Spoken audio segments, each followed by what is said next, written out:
सार बात पकड़नी है। ये जीवन कुछ दिन का है, यहां ज्यादा दिन टिकोगे नहीं। जैसे मेहमान आता है उसको जाना ही पड़ता है। भूलो मत, भजलो श्री भगवान, जगत में कुछ दिन के मेहमान।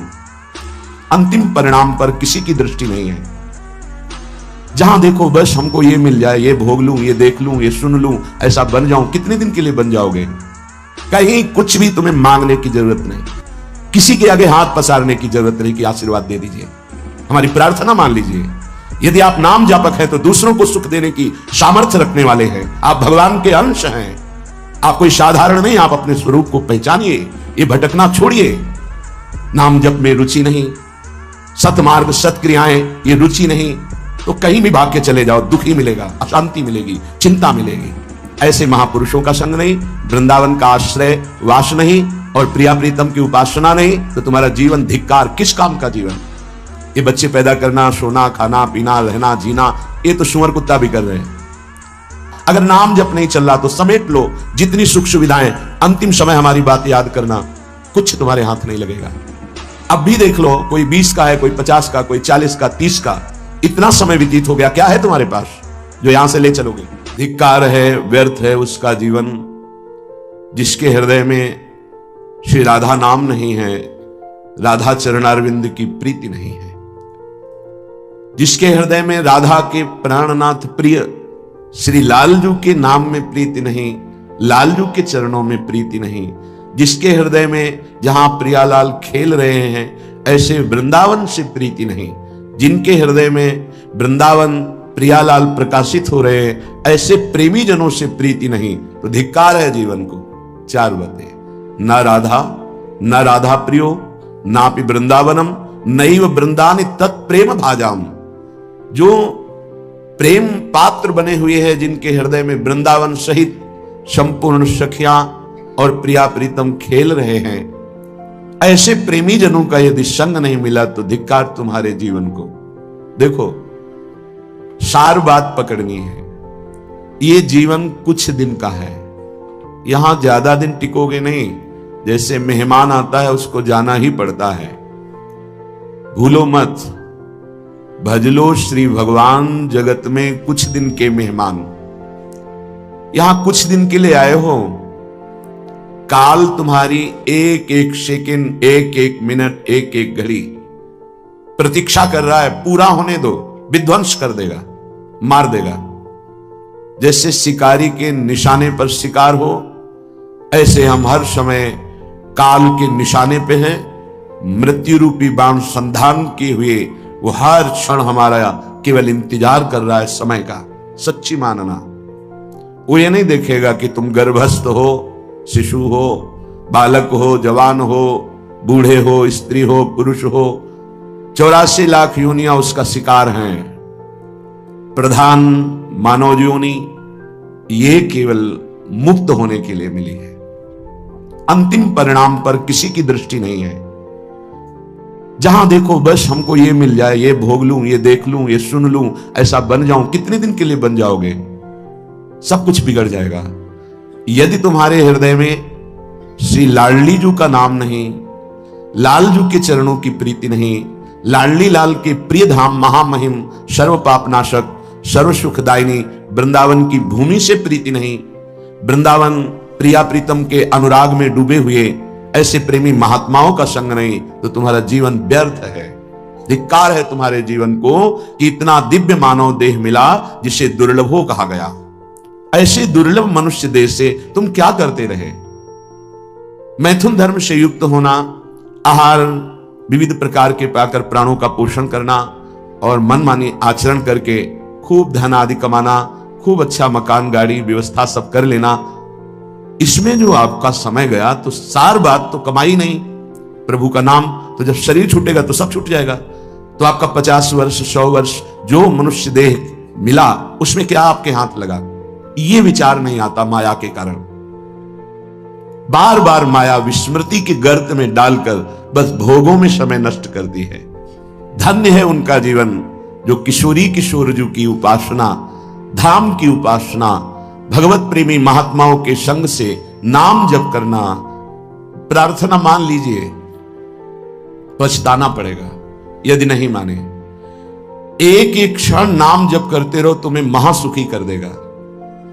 खूब शोधी हुई बात कह रहे हैं। जो नाम से विमुख है, भगवत चरणारविंद का आश्रय नहीं लिए, तो कोरा पाखंड, आडंबर, नाटक देखने को मिलता है। सत्य अध्यात्म एक बिंदु भी नहीं है।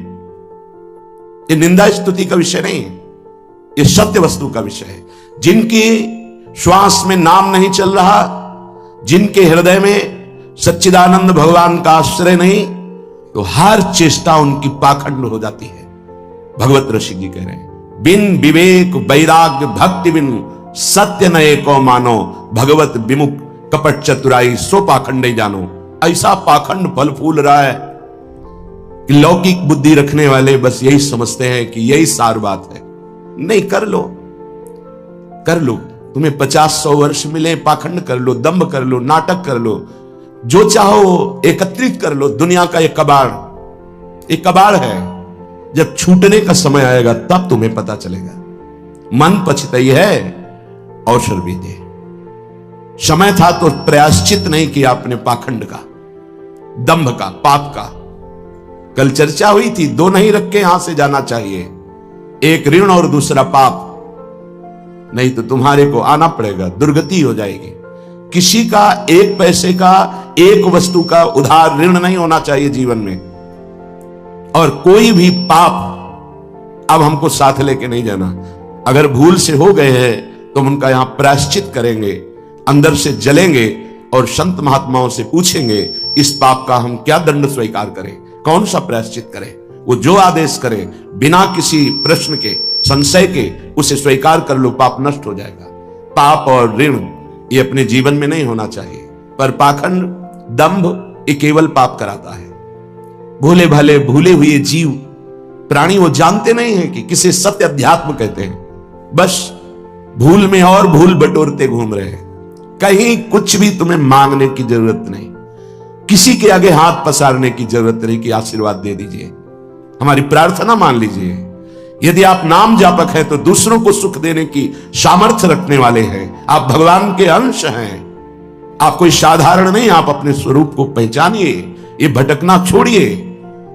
आप परम स्वतंत्र भगवान के अंश हैं, आप परम स्वतंत्र हैं। ये माया आपको जो बांधे हुई है, इसी से मुक्त होने के लिए, इसी भ्रम को मिटाने के लिए हमें मानव देह मिला है। ए मारे घूम रहे, हमें सुख मिल जाएगा, कोई दे देगा आशीर्वाद। अरे आशीर्वाद भगवान ने दे दिया तुम्हें, तुम भगवान के अंश हो, तुम्हें मानव दे दिया, तुम्हें बुद्धि दे दी, विवेक दे दिया। इससे तुम सुखी नहीं हो पा रहे तो किसी के आशीर्वाद से क्या सुखी हो जाओगे। आशीर्वाद भी वही लागू होता है जो सत्कर्मी होता है, जो पाप नाशक अनुष्ठान किए हुए उसी के ऊपर आशीर्वाद जाता है।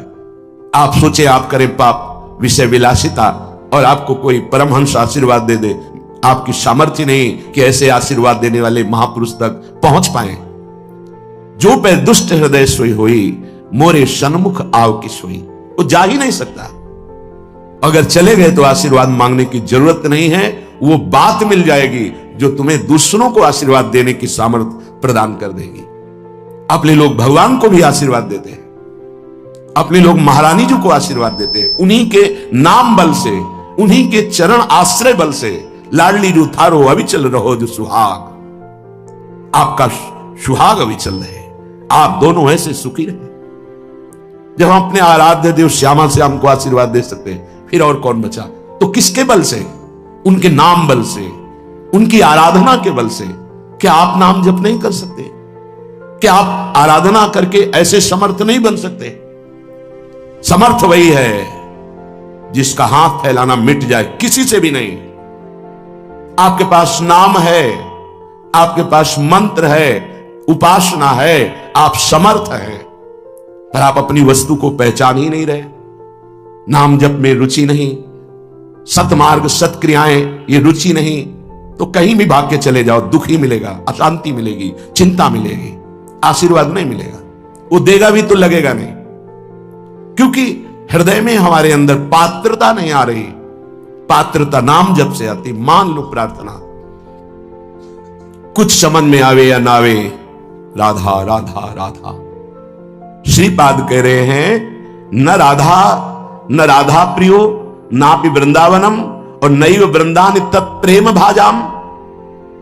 प्रेम भाजाम, जो प्रेम पात्र बन चुके हैं, जिनके हृदय में वृंदावन प्रकाशित हो चुका है, प्रिया प्रीतम खेल रहे हैं, ऐसे महापुरुषों का संग नहीं, वृंदावन का आश्रय वास नहीं और प्रिया प्रीतम की उपासना नहीं, तो तुम्हारा जीवन धिक्कार। किस काम का जीवन? ये बच्चे पैदा करना, सोना, खाना, पीना, रहना, जीना, ये तो सुअर कुत्ता भी कर रहे हैं। देव दुर्लभ मनुष्य देह कही गई, बड़े भाग मानुष तन पावा, सुर दुर्लभ सद ग्रंथन गावा, दुर्लभो मानुषो देहो। बड़ी महिमा किस बात की? भगवत प्राप्ति की, जीवन मुक्त होने के लिए, भजन रूपी धन कमाने के लिए। यदि भजन नहीं, ज्ञान नहीं, भक्ति नहीं, वैराग्य नहीं, तो फिर पशु से बढ़कर के तुम नहीं हुए, पशु से नीचे ही हुए। क्योंकि पशु तो अपने कर्मों का भोग भोग कर ऊपर उठ रहे हैं, तुम सबसे ऊपर आकर अब ऐसे कर्म कर रहे हो कि नीचे योनियों को जाओगे। श्रीपाद कह रहे हैं, कोई भी आराधना किए बिना प्रभु की सुखी नहीं हो सकता, चाहे वो ब्रह्मा के पद में ही क्यों ना हो।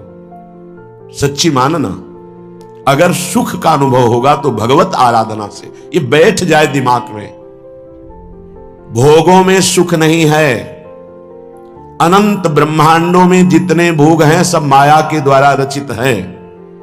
अगर वो सुखद भोग लग सकता है तो प्रभु को अर्पित करने के बाद, प्रभु से जुड़ने के बाद, प्रभु की दृष्टि पड़ने के बाद, जैसे ऐसे हम पाते हैं तो अन्न है, लेकिन जब प्रभु को अर्पित करते हैं तो वो प्रसाद हो जाता है, और प्रसाद पाप का नाश करके हृदय में प्रसन्नता प्रकट करता है। प्रसन्नता ही भगवत आनंद की तरफ आगे बढ़ाती है। समझ में नहीं आ रहा, हम बार बार भटक रहे हैं इन्हीं भोग, इन्हीं सुविधाओं को सुख मान। अगर नाम जप नहीं चल रहा तो समेट लो जितनी सुख सुविधाएं, अंतिम समय हमारी बात याद करना, कुछ तुम्हारे हाथ नहीं लगेगा। अब भी देख लो, कोई 20 का है, कोई 50 का, कोई 40 का, 30 का, इतना समय व्यतीत हो गया। क्या है तुम्हारे पास जो यहां से ले चलोगे? और कौन सी अनुभूति है जिसमें तुम तृप्ति का अनुभव कर रहे हो कि मुझे ये मिला, मैं तृप्त हो गया? कुछ नहीं, जीरो पे जीरो हो। वही वासना, वही मांग, वही चिंता, वही शोक, वही भय, वही कामना। देखो ना, अंदर देखो। संतोष, शांति, निर्भयता, निश्चिंतता, निशोकता, परमानंद एक भी है नहीं, वो बिना भगवत आराधना के नहीं। श्रीपाद कह रहे हैं, हिरण मम राधा नागर चरण मरणे नैव विस्मरतु तनुरपि न विपत्कोटिषु जीवन वृंदावनम क्षणम त्यजतु। ये बहुत सुंदर बात मांग रहे हैं। जब मेरे मरने का समय आवे तो हे राधा नागर अर्थात प्रिया प्रीतम, जीवन आपको समर्पित है, तो अंतिम श्वास में आप चूक मत करना। यदि जीते जी मैं आपके योग्य नहीं हुआ, आपने दर्शन नहीं दिए, आप नहीं मिले, चलेगा। क्यों? क्योंकि नाम आपका है ना, नाम के सहारे जी लेंगे हम आपकी लीला गुण गायन करके जी लेंगे, आपके प्रेमी जनों के संग से, आपके चरणारविंद के अनुराग रंग में हम जी लेंगे। पर अंतिम समय आप, बहुत सुंदर बात भक्तों ने मांगा भी है, कह रहे हैं कि अंतिम समय आप मेरे हृदय में स्फुरित हो जाए। जब मैं शरीर छोड़ रहा हूं उस समय केवल प्रिया प्रीतम। निश्चित निश्चित ये हमारा विश्वास, हमारा हृदय इस बात को पक्का करता है कि जैसे भी बने हम लगे रहे हैं जीवन भर प्रभु के चरणों में, तो अंतिम में प्रभु फिर अपनी कृपा विशेष करते हैं। उस उपासक के हृदय में प्रभु स्फुरित हो जाते हैं, स्मरण रूप में या रूप रूप में स्फुरित हो जाते हैं। यदि जीवन में किसी महात्मा का संग रहा है, श्री प्रिया प्रीतम की किंचन मात्र आराधना बनी है, धाम आदि भगवत पुरियों का, धामों का तीर्थाटन, अवगाहन थोड़ा भी वास हुआ है, वो अंदर से आश्रय प्रभु का रहा है, तो अंतिम समय उसके भगवान पधारते हैं। निश्चित ये हमारा विश्वास कहता है, क्योंकि अंतिम गति ही परम पद या अगला जन्म या दुर्गति, अंतिम क्षण जो होता है वो महामहिम माना जाता है। कहते आपके विश्वास से क्या प्रमाण क्या है? तो अजामिल संध्या करने वाला, शास्त्र स्वाध्याय करने वाला, धर्माचरण परायण और बुजुर्गों की, गुरुजनों की सेवा करने वाला था। उस सेवा के लिए ही जंगल में समिधा लेने गया था। वहां व्यभिचार परायण वैश्या और व्यक्ति को देखा, कामांध हो गया। एक दृश्य ने उसे पूरे जीवन को बर्बाद कर दिया। तो अंतिम समय में जब वृद्धावस्था की सीमा चल रही थी कि उस समय संतान का योग था ही नहीं, पर संत जन आए और उन्होंने कहा कि अब जो संतान होगी उसका नाम नारायण रखना। अत्यंत आसक्ति छोटे पुत्र में होने के कारण मरने के समय वो उसे बुला रहा था, नारायण नारायण। तो शायद वो आवाज वहां तक ना पहुंची हो, पर नारायण के पार्षद आ गए और उसको परम पद मिला। ये घटना क्यों घटी? क्योंकि धर्मात्मा था, वो अच्छे आचरण करने वाला था। कुसंग से भ्रष्ट हो गया तो क्या हुआ? हरि ने अंतिम संभाल दिया। तो जो अपने जीवन में प्रयासरत है कि नाम जप करूं, जीवन में प्रयासरत है कि हमसे कोई पापाचरण ना हो जाए, मेरे जीवन धन प्रभु के लिए है, तो ये हमारा विश्वास है अंतिम उसका बहुत मंगलमय होगा। जो जीवन में मनमानी आचरण करता है, पापाचरण करता है, ढेर सारी वैभव समेट लिया और मरोगे तो कुछ साथ नहीं जाएगा। वो अंतिम समय जो तुम्हारी दुर्गति होनी वही तुम्हारे दिमाग में आ जाएगा और तुम उसी को प्राप्त होगे। श्रीपाद मांग रहे हैं प्रियालाल से, हन्मम राधा नागर चरणम मरणे पिनैव विस्मरतु। जीवन भर आपकी आराधना की, अब अंतिम समय जब मेरा मरने का आवे तो हे प्रिया प्रीतम आप स्फुरित हो जाए, आपके चरणारविंद हमारे हृदय में स्फुरित हो जाए। अब ऐसे कड़वे संसार में जन्म ना हो जहां केवल छल है, कपट है, धोखा है, जहां सत्य का किंचन मात्र लेश भी व्यवहार में नहीं है। तत्व तो सत्य विराजमान है पर उसका परिचय नहीं। असत माया का खेल चल रहा है, नहीं जन्मना ऐसे संसार में। हमें आपकी प्राप्ति करनी है। माना कि मेरे में सामर्थ्य नहीं, पर अंतिम समय आपसे प्रार्थना है आप हमारे हृदय में स्फुरित होना। और हे वृंदावन, आप मुझे ऐसी सामर्थ्य देना कि भारी दुख का समय हो अंतिम, तो भी मैं आपके धाम से अपने शरीर को बाहर न जाने दूं। यह बड़ी बात है। एक क्षण के लिए भी मैं कभी अंतिम चेष्टा में, जब मेरा शरीर भारी पीड़ा में हो, यहां से जब जाना होता है, जिनका आखिरी जन्म होता है, तो बहुत कुछ हमारी गंदगी जमा है जन्म जन्मांतरों की, वो बहुत शीघ्र भोगवाई जाती थोड़ा थोड़ा करके। तो देखा जाता है कि बड़े महापुरुष भी अंतिम समय बहुत ही विकराल परिस्थिति आ जाती है। उस समय भागना नहीं है औषधि के लिए, नहीं, ये धैर्य उपासक के अंदर ही होता है। पास में ही राधा टीला है, अभी कुछ ही वर्षों पहले की बात है। यहां के पूज्य जो महंत जी थे, बड़े ही कुंज बिहारी श्री हरिदास चरणारविंद के अनुरागी थे। रामकृष्ण मिशन में गए, परेशानियां बढ़ रही थी।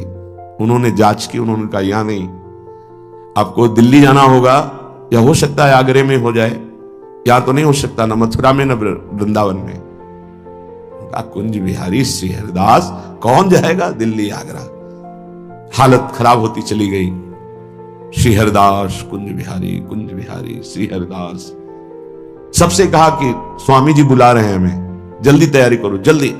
ये अभी कुछ वर्षों की बात है, ये अपने सामने की बात कह रहे हैं। जल्दी भोग बनाओ, नहीं तो भोग नहीं लगा पाओगे, समय है अभी, राजभोग जल्दी लगाओ। राजभोग लगाया, प्रसाद लाओ, प्रसाद, बैठो सब सामने। कुंज बिहारी श्री हरिदास, श्यामा प्यारी कुंज बिहारी श्री हरिदास दुलारी।